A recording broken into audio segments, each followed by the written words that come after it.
refer to the ICU room safety document while viewing this video. Prior to entering your patient's room to assess room safety, you would want to familiarize yourself with the patient by receiving a full report and reviewing medications and orders. The purpose of these checks is to ensure that all equipment necessary for your patient is in good working order and set up appropriately.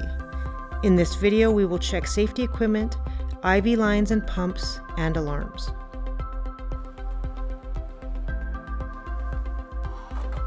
Every ICU patient should have an ambu bag with mask and access to oxygen and suction in case of ventilator failure or if the patient develops respiratory failure.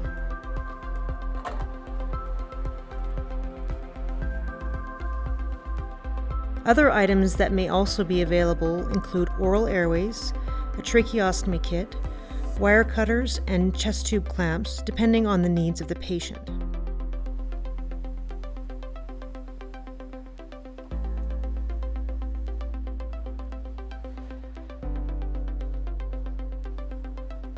Checking the alarm settings on your patient's monitor, ventilator, and other equipment is important, as these alarms give warning that the patient's parameter, such as blood pressure, heart rate, are outside allowable limits.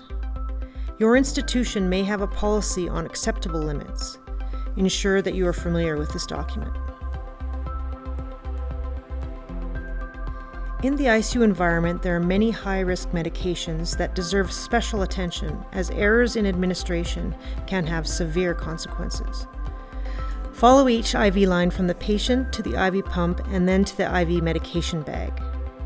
Ensure that the pump program is in accordance with the medication order and that the IV is labeled with the appropriate medication and concentration.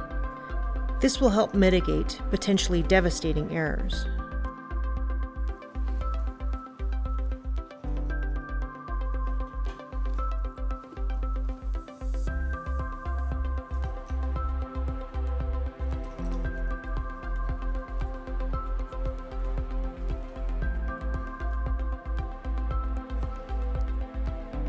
Many ICU patients will have an arterial line and/or a central venous pressure line.